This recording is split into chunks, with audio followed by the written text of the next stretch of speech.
silently throughout the woodlands of Pennsylvania, the timber rattlesnake searches the forest floor for food. So persistently, yet slowly it moves, as if burdened by the fear of generations, relentlessly trailed by an angry shadow of misunderstanding.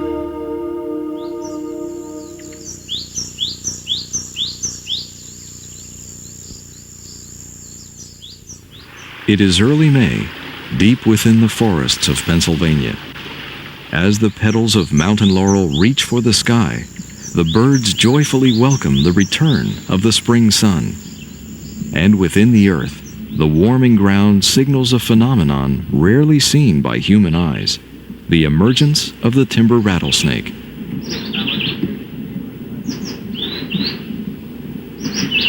After 5 or 6 long months of hibernation, the rattlers slowly crawl from their woodland denning sites onto rocky outcrops nearby. It's the open rocky outcrops that most people think are timber rattlesnake denning sites, and you see the pictures in books, or snake hunters will normally tell you that, here's a den. In fact, those are usually not dens, but spring basking areas, and the dens are in the woodland, as we are here, usually off to the side, maybe 100, maybe up to 300 yards away from those rocky outcrops. The snakes will bask in the rays of the sun for many days, intermittently warming and cooling their bodies. Many will try as well to fight off infections picked up in the dens during the winter months. The behavior of this female rattlesnake is typical of many during this time of year. After initially warming her body, she travels through the woodlands in search of a place to shed her dingy skin. Timber rattlesnakes often choose to molt beneath low-growing blueberry bushes or on rocky outcrops, where the warmth of the sun will help the process along. The skin begins to turn cloudy, and particularly the noticeable part of this is that the eyes get a cloudy, kind of a bluish color to them. We call that the opaque condition, because the eyes are opaque and it's very difficult to see the iris of the eyes or the pupils. And during that time, what's happening is that there's fluid being secreted between the old and new skin, and it's actually lifting the old skin away from the growing new skin underneath. Born with only a small button at the end of their tail, a new segment will be added to form the rattle each time a skin is shed. Most rattlesnakes shed once or twice a year, although young or sick snakes can molt as many as 5 or 6 times. That makes it virtually impossible to tell the age of a snake by counting the rattle segments, a commonly held belief. Molting also reveals the vivid range of coloring among timber rattlesnakes. The color groups, known as phases, fall into 2 categories, yellow and black. But any shade in between, or any combination, is possible. The only constant is the black tail, the source of its nickname, the velvet-tailed rattlesnake.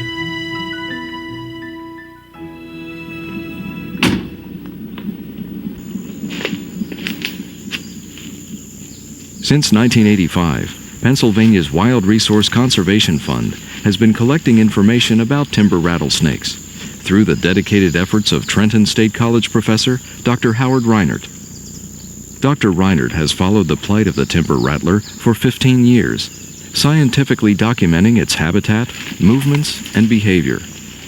His research has opened new doors, offering a glimpse at the life of this mysterious and often misunderstood animal. Through the studies that the Wild Resource Conservation Fund is funding, we hope to make a greater awareness to the general public that the rattlesnakes are not bad, they are not evil, they serve a very specific purpose in our environment. And that's what we have to be concerned with, being able to respect the rattlesnake for what it does for us, the people of the Commonwealth.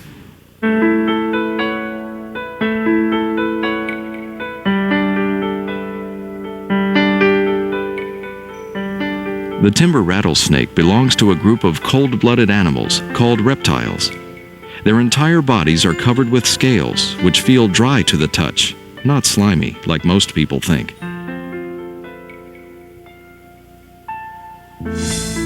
The average male is about 4 feet in length. Females are almost always smaller, about 3.5 feet long. There are 3 venomous species of snakes in Pennsylvania. The timber rattlesnake is the largest at an absolute documented maximum length of about 60 inches in Pennsylvania. And then we have the copperhead, which has become a household word. Everyone seems to see copperheads. And that snake is much, much smaller. A 4-foot copperhead would be a rather large one. And then we have a little rattlesnake in a very limited part of western Pennsylvania called the Massasauga. There are several ways to identify a native venomous snake. All 3 species have a head that is triangular in shape and looks somewhat flattened. The eyes are distinctive as well, with a pupil that is elliptical, like a vertical slit. Pennsylvania's venomous snakes are pit vipers, which means they possess 2 heat-sensing organs, or pits, located between the eyes and nose. Put your hand underneath the tail. Although the bite of a rattlesnake can cause a serious medical condition, it is not likely to be fatal. Many more people die from bee stings each year. And despite our fears, the odds of getting bitten at all are extremely low.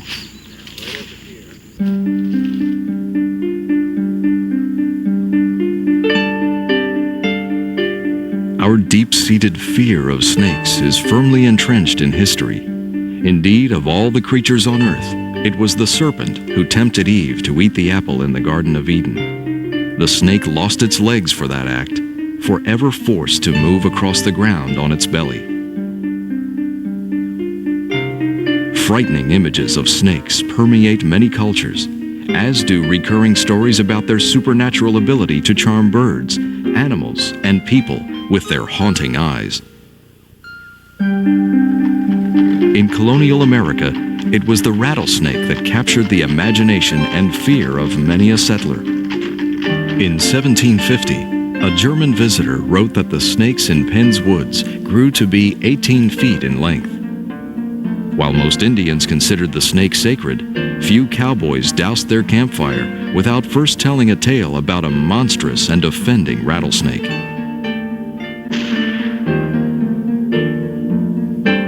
The Pennsylvania Germans were quite fearful, and therefore quite superstitious about rattlesnakes. Unproven stories abound about the healing power of rattlesnake hearts, rattles, skins, and oil. One of the earliest pieces of folklore stories that I remember hearing when I was a young lad in York County was that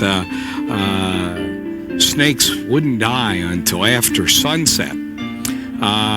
And I remember that staying with me, and that I became part of the chain of passing this on, because I would tell other people, oh yeah, no, they won't die until sunset. Some of the other stories that I've heard had to do with the milk. Snakes always seem to be attracted by milk.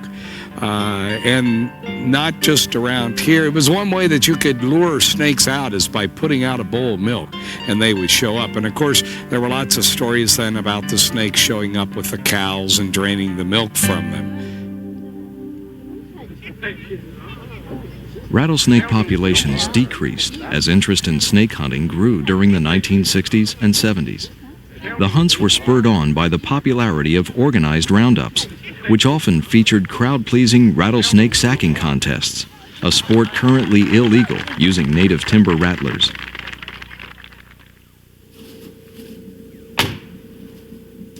During his 58 years of hunting snakes, Steve Harwig has watched their populations decline.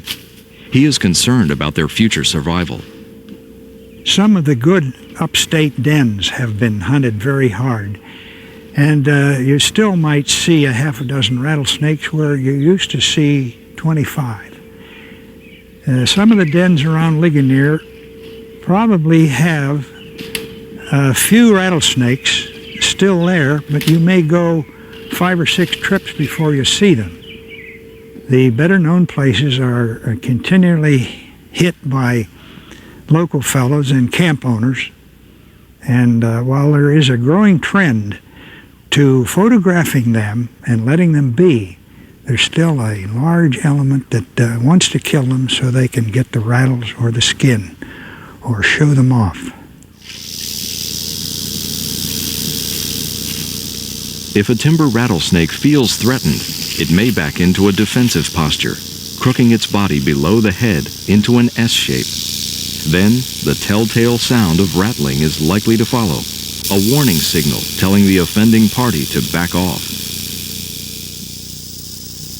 Snake lore tells us that a rattlesnake will always warn man of its presence by rattling, but that is simply not so.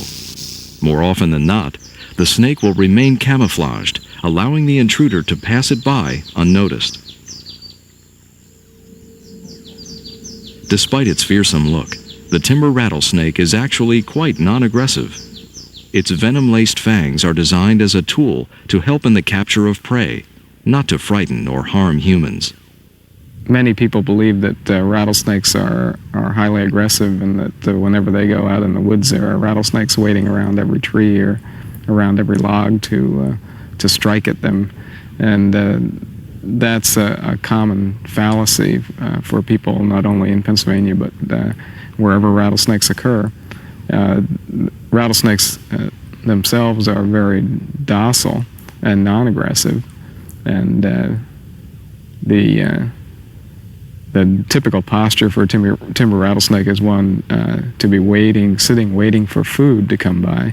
And if something like a human comes by, which is of course way too large to be a food item, they kind of just shy back and say, this is something that I can't eat, so it's not worth getting upset over, and they just let that go by.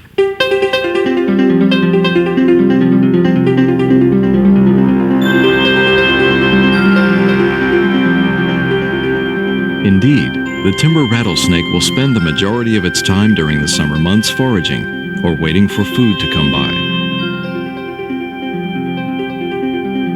Rattlers are well dispersed throughout the woods at this time of year, traveling from one spot to another in search of small mammals to ambush. They are important predators in the ecosystem, keeping down populations of mice, shrews, and chipmunks.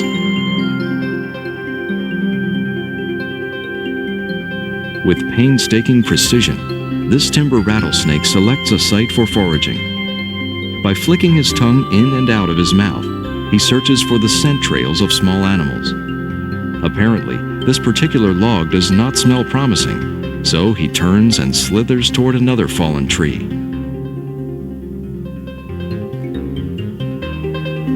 Again, his tongue is used to look for a scent-laden trail or runway across the fallen log. Satisfied with this new spot, he turns his long body into a neat coil, and then rests his head on the log, patiently waiting for dinner. The classic foraging position was defined by Dr. Reiner a bunch of years ago. Him and his wife, when they first started the project, didn't know what these snakes were doing, sitting coiled next to the log with their heads resting on the log. Through some sampling, he found out that they were actually hunting there. He came up with the term classic foraging position. So it's a snake coiled next to a log with his head resting halfway up or somewhere on the log so that he can feel a mammal run across it. He can see it visually, and he can sense it also with his pits.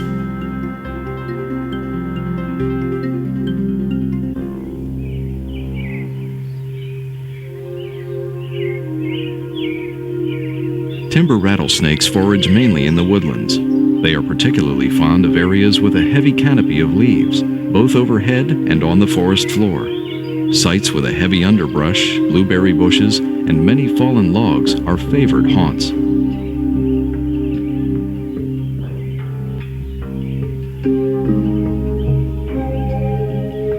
This timber rattlesnake has not eaten for several days, and when opportunity finally knocks, it will not pass by unnoticed.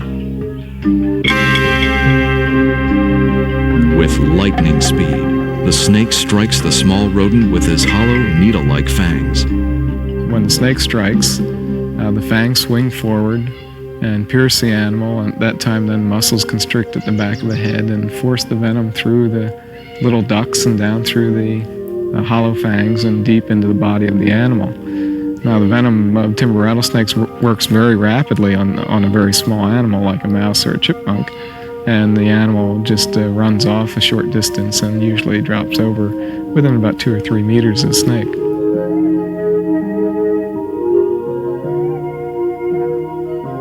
At that point, the snake then begins using its tongue again, and it can follow the trail left behind by the mammal very, very accurately. By the time they get there, the animal is usually dead.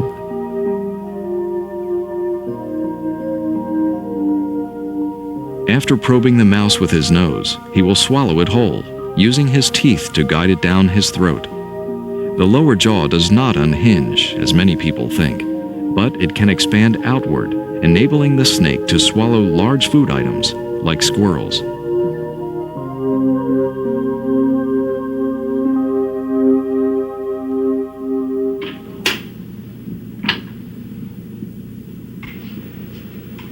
The timber rattlesnake is an elusive animal, extremely difficult to observe in the wild.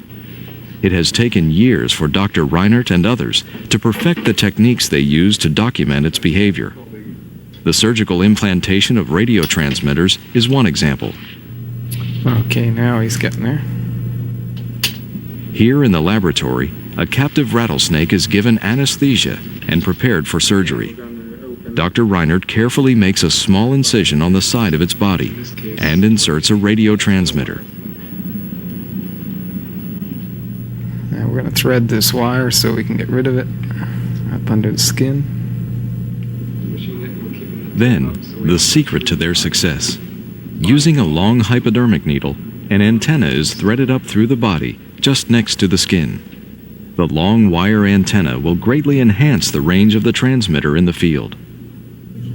It has managed to open up a window on the life of these very secretive animals that normally you would have to study by marking, releasing, and recapturing, and those types of programs end up, you mark a dozen snakes 1 year, and the next year you go back and you don't find any of them, and 3 years later maybe you pick up 1 or 2, and that kind of sporadic information is what we had to be satisfied with before, and now we can put transmitters in half a dozen or a dozen snakes and know what they are doing through the entire season of their life. While the snake is still asleep, Dr. Reinert will record morphological data, things like its length, its sex, and number of scales. He will also implant a permanent identification tag before helping the snake recover through artificial respiration.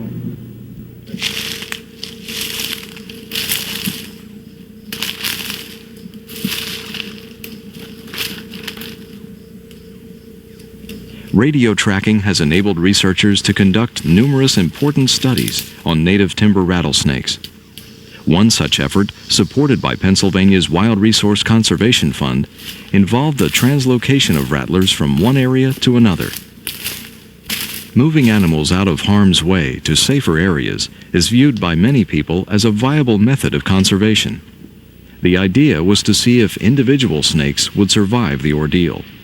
Movement behavior has been very different from that of native snakes. Most translocated snakes just travel extremely long distances and wear themselves out in many cases over a summer period, trying to find basically where they are, behaving as if you were lost and just wandering and looking for places. Many of them have lost weight, been taken by predators, found unsuitable hibernating sites, and expired over the winter period. So we've had very high mortality among those individuals and very little success. Just a couple individuals who seem to have been able to accept a new area and survive.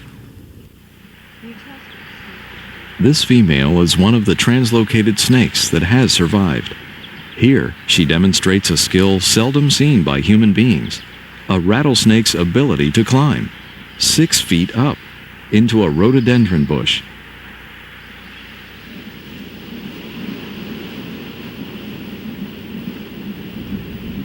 While once abundant throughout the state, the range of the timber rattler is now limited to the mountainous regions.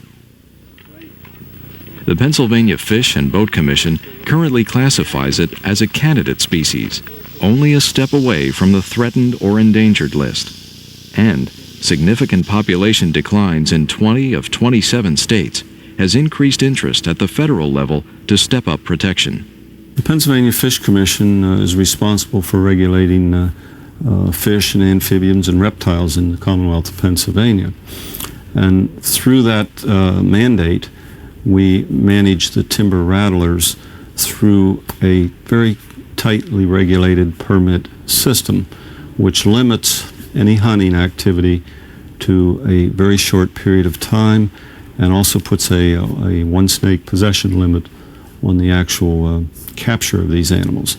It also controls any organized snake hunts and does a very fine job of protecting these animals while still allowing some human activity related to hunting the critters.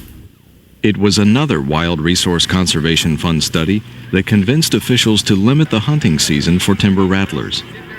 It seems too many pregnant females were easy targets late in the summer as they lay basking in the sun.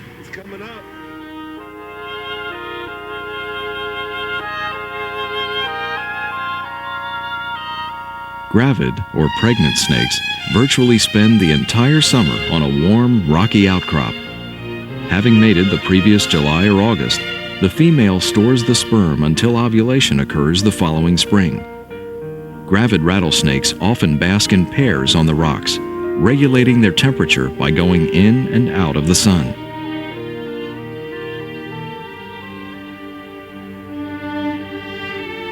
Timber rattlesnakes have extremely low reproduction rates. That's one reason why officials worry about population declines. Females are usually 5 or 6 years old before their first pregnancy, and only bear young every 2 or 3 years thereafter. In early September, gravid females leave their basking areas and travel to nearby sites to give birth. The babies are born live and measure about 12 inches in length. They're born in a site where they can have some protection, generally. And the little snakes kind of stay together, although in this situation they're dispersed around a single rocky area. So we have a couple spotted here and spotted there. A normal brood is about 8 young in Pennsylvania, and there are probably about 8 baby snakes in this area, and we're just seeing a couple of them coming out and basking.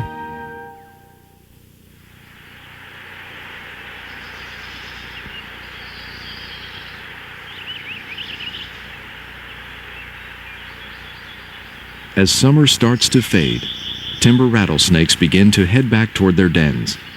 The snakes are literally turning around, making a loop in the movement pattern that began in spring. Using radio telemetry, Dr. Reinert has documented differences in the movements of male, female, and pregnant rattlers. During one season, a pregnant female will stay close to the den site, covering only about 10 acres of woodland. By contrast, the typical female will travel over the ridge and into the next valley, across some 40 acres. It is the male timber rattlesnake that covers the most ground, about 160 acres, the equivalent of close to 3 miles. Once again, temperature, this time falling temperatures, will dictate the behavior of the timber rattlers. The cold winds of October will drive the snakes deep into their dens to hibernate, until the warmth returns.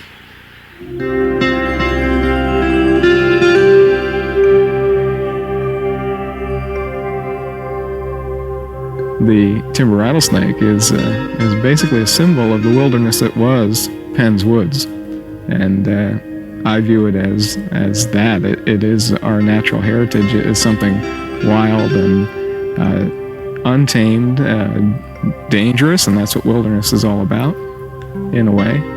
And it adds something to Pennsylvania instead of detracting from it. For generations, our fears have dictated our hatred of the timber rattlesnake. But now, as populations dwindle, we find that our greatest enemy is not the snake, it is ignorance. We're the only special animal on the earth that can make any real difference to the likes of rattlesnakes or anything else that's out there. So as the fate of the rattlesnake goes, so goes our fate in both a spiritual sense, an aesthetic sense, an ecological sense, and even an economic sense. So it makes sense for us to do what we can for the rattlesnakes, all the rattlesnakes that we're afraid of. Only knowledge can open our minds and allow the gentle light of respect to enter in, banishing the shadow of misunderstanding.